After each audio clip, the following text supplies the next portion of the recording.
everyone, welcome or welcome back here to my channel where I play Planet Zoo.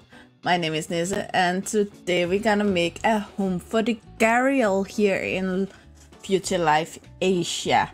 I know I just made a habitat for the Gharial over in Luca Family Zoo, which I still like that habitat, but this is honestly gonna be better. It's also another premise. Luca Family Zoo was a normal family zoo, where this is made for endangered animals of Asia, and therefore we want to be a bit spoil the Gharials a little bit, but honestly. They are critical endangered, and therefore they also was the optimal crocodilian to put in here. Again, it's not because I have anything against other crocodilians, but it just made so much sense to use the Gharial in here. First of all, we are going to split this area up because there are room for a single other underwater creature here in Future Life Asia, so we're gonna make another habitat here, and but the big one is going to be for the Gharial. Of course, it is a very big crocodilian, or the males are. So we're gonna make that line here, I think. To be honest, I am going to be losing, or I have lost, a tiny bit of footage today, which I'm not really a fan of, but the fact remains that it's terrain and underwater stones that I lost. So I'm pretty sure we can manage that together to figure out what I actually did without having to show you. First of all, here we need the water level to line up with the other water levels like that, and we want tropical water, of course. We're gonna build a little house for them here, and the keepers here, I chose to keep the thick path, the 4-meter path. If you have seen the other habitats in here, I made the path smaller. But the fact remains that it just makes more sense to have a thicker path if you need to be able to carry a Gharial male all the way across this. It would maybe also have made a bit of sense with this sea lion, but yeah, sometimes I make more sense than other times, to be honest. The house here will be a little bit different than the others. The Gharial will mainly need the house just for shadow. They can go in the water if they want some peace and quiet, and they don't really heal like the rest of us do, so it doesn't matter that the guests can get kind of into the house here, and that also give us the opportunity to give the guests just a little bit of shade here. It is very warm. Again, we are in a tropical area in Asia, so it's probably needed with a little bit of shading, and to be honest, I kind of forgot that a lot through this Future Life project, but maybe we go back and make some shades in an episode. I just gonna level out that hole there, and then I retouch the path here. The Gharials we're gonna keep in here will be, I think, 2 males and 4 females. Over time I will only have 1 male, but it was just, again, I wanted a lot of babies in here because it's kind of prominent in a Gharial habitat that you have a lot of babies. It's what happens with Gharials. Now, I'm gonna go over the terrain since we're gonna lose that footage. It is lost. So I basically went in with the stone area, which will be over in this corner closest to where we are now, where it will be complete stone area, not just a little stone, completed stone. And then we're gonna have a lot of dirt, mainly in here, inside the little house, but also inside there, or outside the house. And then we're gonna put a little bit of sand sprinkled all over the ground, but mainly at the beach we made, where the Gharials will be able to go up and down the water. Now, real Gharials will only be able to go up and down at the beach area. Planet Zoo Gharials are kind of super Gharials, so they can kind of climb up stairs other places. But here you can see the cut where we lost that, and we also did all of the stone in here. And I kind of sad because I did something a little bit detailed and a little bit different than the other underwater habitats, but you will be able to see it both later in this video and in the cinematics. So I think it's okay. Then I put the what's it called, tang or something like that, the dark underwater grassy thing, and then these, and then I think we are up to date. But here you can see this kind of the incline is different than what we normally do. We still have the levels, but we have a massive wall in the middle, so we have two separate swimming areas. There's the beachy area, and there are the other areas where it's a little bit prettier, to be honest.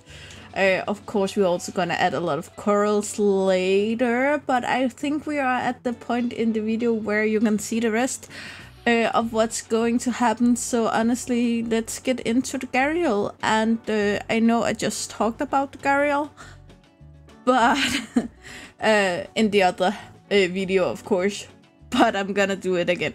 And I use my tried and true website here, animalia.bios. Not always, but almost always. The Gharials is probably, or I'm pretty sure it is the rarest creature we're gonna have here in Future Life Asia. There are less than 235 left of them in the wild at this point. And therefore, I actually linked a website called International Reptile Conservation Foundation below, as long as Animalia, of course. So if you want to help save the Gharial, you can go in there and donate. You can go into the store. You can read about what they do. But normally I mention this in the end of the video, but I know not everyone's watched that far, so I just wanted to mention, if you feel like doing something, the link is there. I'm not saying that you have to, it's your decision. I just want to offer the opportunity, of course. You probably noticed that both the rocks here and this log will make a lot of places the male Gharial can't reach. And it's kind of for the babies. The mamas can probably also get in there, but it's so the babies can have something on their own. There will be a place where they can eat away from the fathers, and play away from the fathers. So it's a little hiding place, if you can say it like that. It's a good thing when you have with aggressive animals to work with, to offer the smaller animals some kind of escape. I have already talked a bit about the size of the Gharial, but they range from a length from 2.7 to 5 meters, and that will be around 8 feet to 15 feet, I guess. Again, the males being much bigger, and the weight would be from 195 to 250 kilos. Double that, then you have it in pounds. And they have a top speed of 24 kilometers per hour. Once again, it's kilometer. I don't really know how to translate it into miles, to be honest, so I won't even try.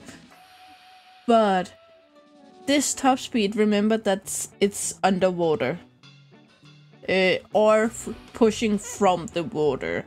They won't be able to run that fast on land, not even close. But in water, they are quite agile and they can actually move quite fast. I apologize if you can hear my cat. It's Neo. It's the white one of my cats, if you want to know. But basically he just thinks that it's snack time all day, and if it isn't snack time for just a minute, then it's his right to choose when I will open the door. I won't. They have a kitty door, but they don't want to use it, so he just meowing to get me to move up and let him out. And it's 11 in the evening and it's dark outside, and he's gonna get in with a live mouse if I let him out at this time, so I'd rather have him in here. So if there's any further meowing, that's why. Out here, I just want a little flower bed. I try to mirror the one we have across, which is in front of the Przewalski horse and the Bactrial camel. So therefore, I try to copy both the plant, but also the little plank edge of the flower bed down below. We will though go a little bit further here and add a little statue just to invite people in here, which you will see in a second. The Gharials is probably the easiest crocodilian to teleport. They have this very narrow snout, and the males have these very open-ended nasals, which actually kind of give them the names because they should look like Indian pots, which is called a Gara, therefore Gharial. They are also very easy to teleport from other crocodilians because the big difference between males and females is actually unique to Gharials and not across all crocodilians. And I know it's the saltwater crocodile, this statue, but I couldn't find a Gharial, so we're gonna pretend that it is a Gharial. And because it wasn't enough that the males have this massive body weight, Gharials also have very weak legs compared to other crocodilians, and therefore the males actually aren't able to lift up this giant body from the ground. So when they go on land, they will have to drag their belly through the sand with their legs, so they won't walk on their legs, they would kind of drag their belly through the sand, which would be very uncomfortable when they go up on rock, but they will still do that. This is a feature that makes me question, to be honest, if this is a species that should be saved. If they can't even carry their own weight, would that then be something to breed on? With dogs and cats, we would kind of try to breed that out of the animals, but we don't really have the numbers here to start breeding anything out. Though I did end up coming to the conclusion that I really like the Gharial and I like it to stay here on the planet. So I just wanted to mention it because it's really stupid that you can't even live yourself. I know I had very good dinners where it was very hard to lift myself off the chair, but that's a situational thing. This is a constant thing with the Gharial. With a number as low as 235 or below of individuals, it seems weird that they actually live in more than one country, but they do both live in India and Nepal, and they do live both in rivers, ravines and wetlands, but primarily in fresh water, and they live in the tropical climate zone.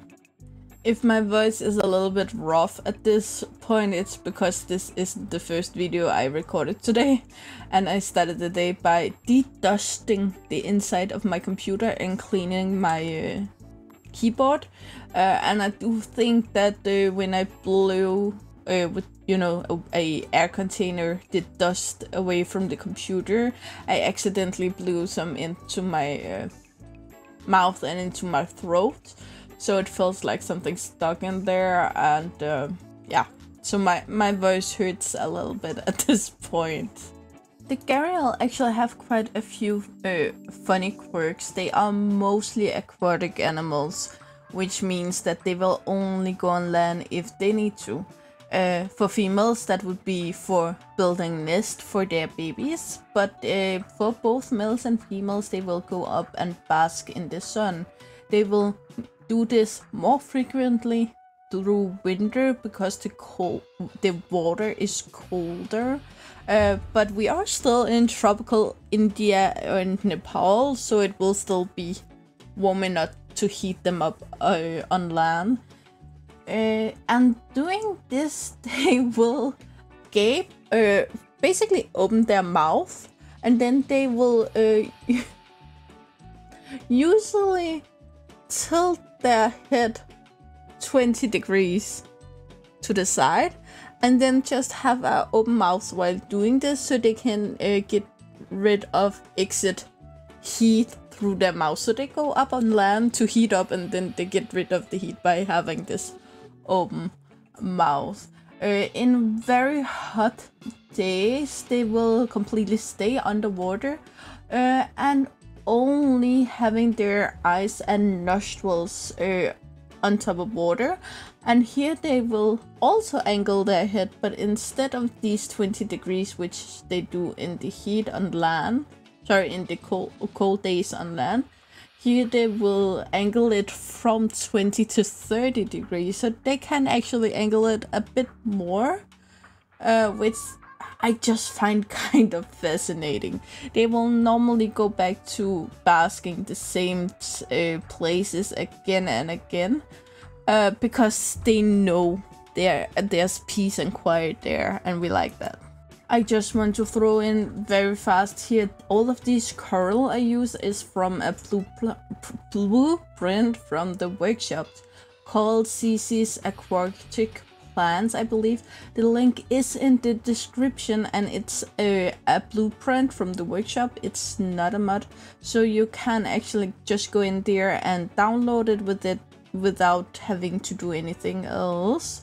And it's completely above board if that's an issue you have with mods. These are approved, and yeah, just work on Steam's workshop.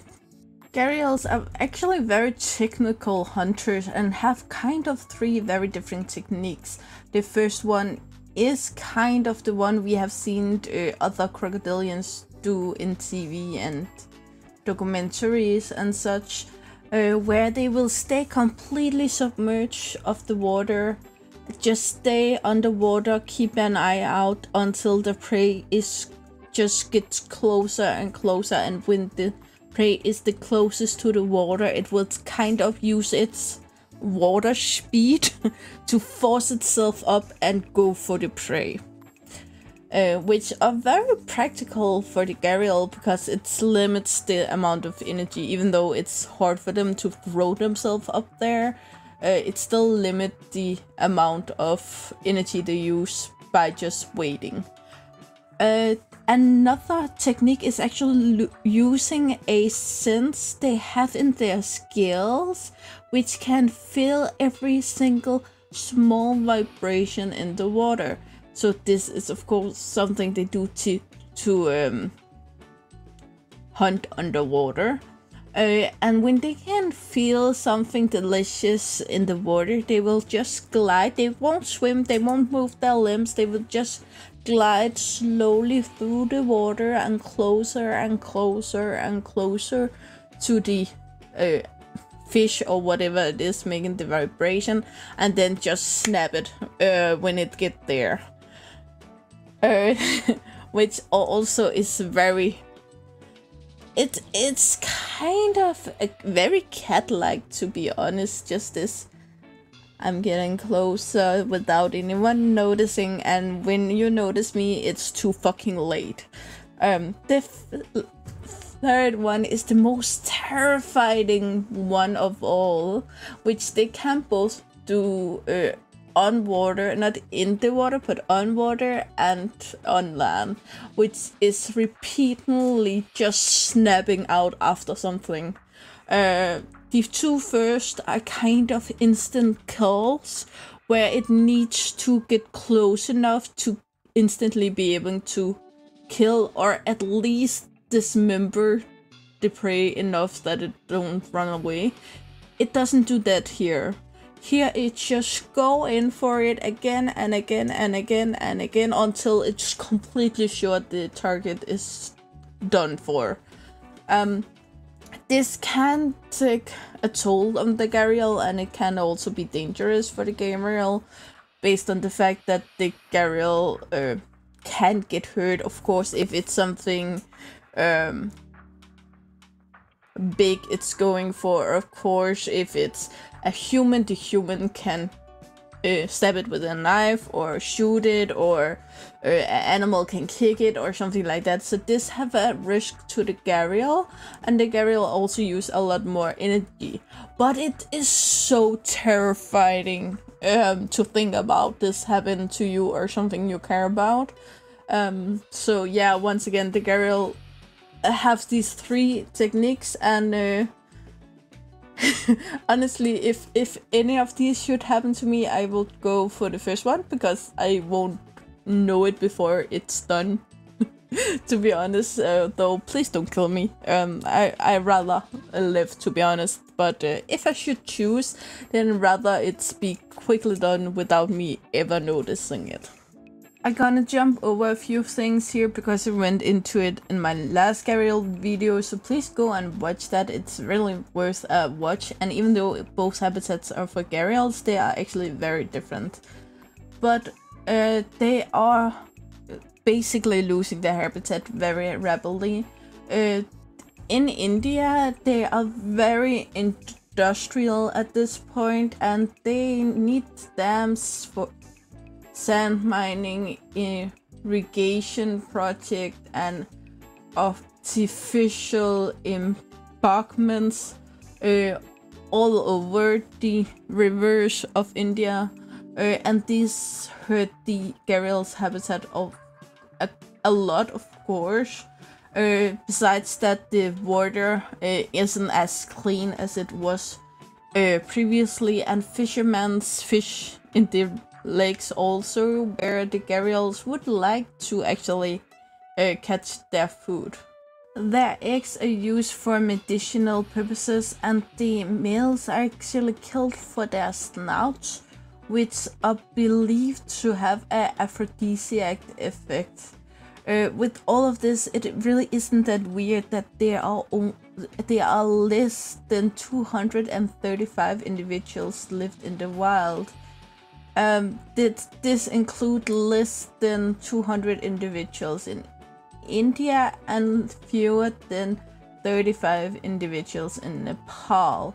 So of course this beautiful creature are critical endangered. Once again, I leave the link for International Reptile Conservation Foundation, and specifically one of their articles on the Gharial.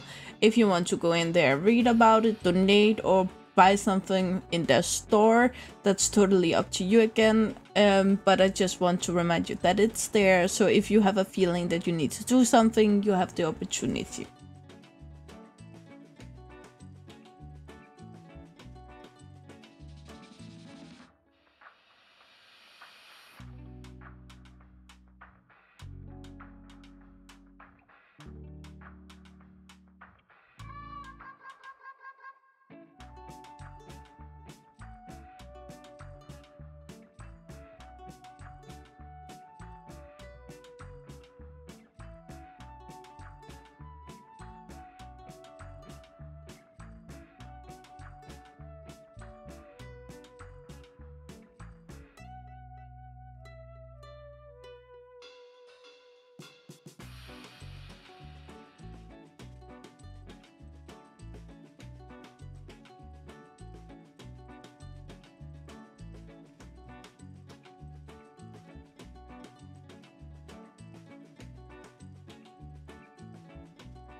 Okay guys, it seems like we are at the end now, and don't really have much to say. It was very much fun to make this habitat, and I do think I accomplished to pull it apart from the other abat.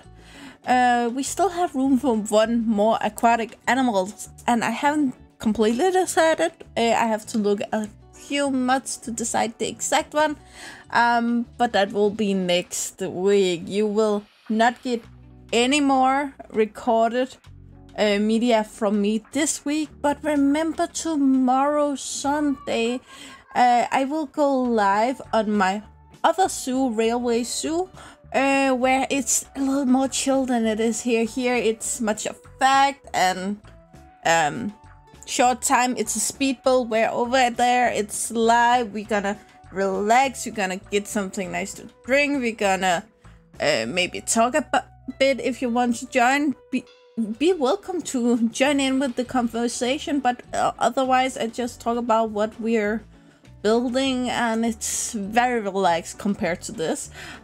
So some people will be into that more than this, and some people are more into this and not into that, and that's totally okay. I just want you to know that you have the opportunity. I already put the live stream up now, so you can go in and ring the bell so you know when it's going to go live. But besides that, guys, I will stop talking now. You will get peace and mind. And you know the drill. Like, subscribe, and turn on the bell notification so you know the next time I upload a video. I really hope to see you again, either in the comments below or in the next video. Bye guys!